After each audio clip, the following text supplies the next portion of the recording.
Salam dostlar. Bugün sizlərə quantifiers mövzusunun 3-cü hissəsini təqdim edirəm. Həm sayılan cəm, həm sayılmayan isimlərlə işlənən quantifierslar. Some, any, no, all, most, more, a lot of, lots of, plenty of, tons of, enough. All tək sayıla bilən isimlərlə də işlənə bilər, bütöv mənasında işləndikdə nümunəni görürsünüz. Sayılan cəm isimlərlə, sayılmayan tək isimlərlə işlənə bilər, artikla da gələ bilər, ofla da işlənə bilər, ofsuz da işlənə bilər. Bunlara diqqət yetirirsiniz. Aslı olduğu isimdən asılı olur. Xəbər tək və yaxud da cəm ola bilər. İndi isə sama baxaq. Sam da tək sayıla bilən isimlərlə işlənir. Bu adətən miqlərə düşür. Bu zaman tərcüməsi hansısa bir, bəzi, bəlli olmayan mənasında istifadə edilir. Example, some man is waiting for you outside. Çöldə hansısa bir adam sizi və yaxud da səni gözlər. Deməli, some'dan sonra sayıla bilən tək isim gəlir, hansısa bir mənasında işlənir. Some eyni zamanda about, approximately mənasında işlənir. Rəqəmli ifadələrin qarşısında gəlir. Bu zaman kəmiyyət göstəricisi deyil, zərf kimi çıxış edir. Təxminən mənasında tərcümə edilir. There were some 20 girls in the hall. Təxminən zalda 20-yə yaxın qız vardı. Göründüyü kimi samdan sonra rəqəm və cəm isim gəldi. Tək sayıla bilən isimlərlə işlənməsi hansısa bir bəlli olmayan sayda kimi tərcümə olunduqda və yaxud da hansısa bir gün mənasında tərcümə olunduqda sayıla bilən tək isimlərlə də işlənə bilər. Buna diqqət yetirin. Adətən magistr və miqlərə bu tipli çaşdırıcı suallar salırlar.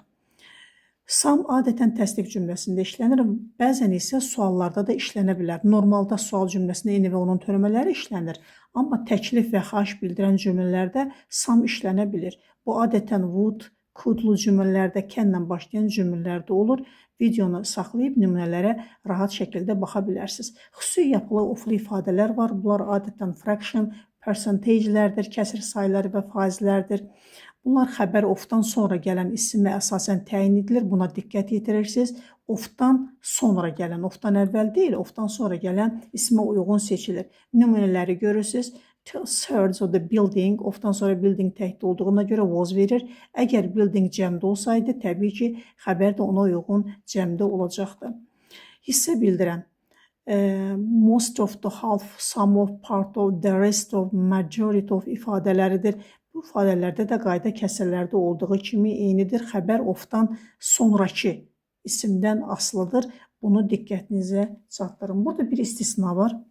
Majority sözü tək başına of olmadan bir qrupu bütöv anlayış kimi ifadə edərsə, tək xəbər ala bilər. Nümunəyə baxaq. The majority support the plan. Fikir verirsiniz, majority özündən sonra xəbəri təkdə tələb etdi. Çünki bütöv bir anlayış, ifadə kəsb etdiyinə görə. Buna görə də mütləq şəkildə fikir verirsiniz.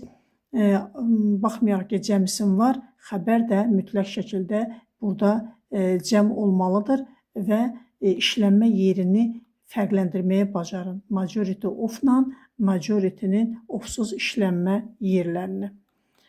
Daha sonra either, neither, each, every bu MİQ imtahanlarında bu sözlərin qrammatik tətbiqi xüsusi xal gətirən mövzulardan birisidir.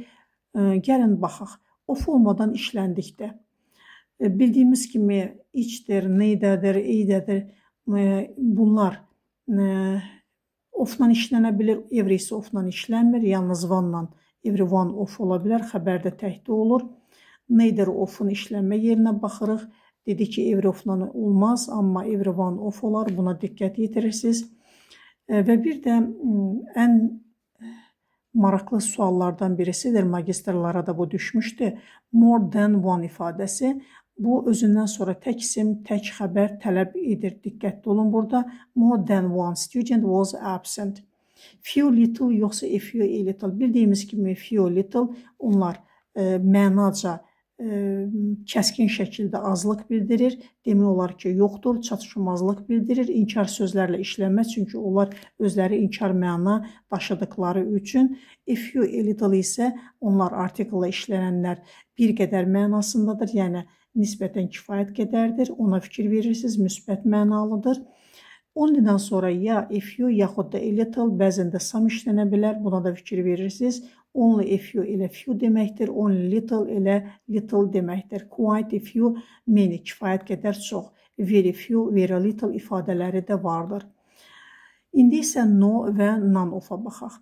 Bildiyimiz kimi no of-la işlənməz, amma none of-la işlənir. None-dan sonra əvəzlik dərsindən bildiyimiz kimi birbaşa isim gəlmir, amma of-la işləndikdə isə isim gələ bilər. No özündən sonra heç bir təyin edici article tələb etmir.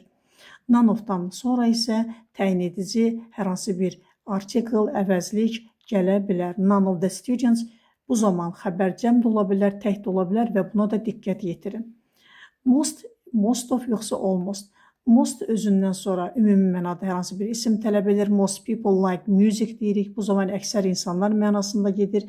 Heç bir article tələb eləmir.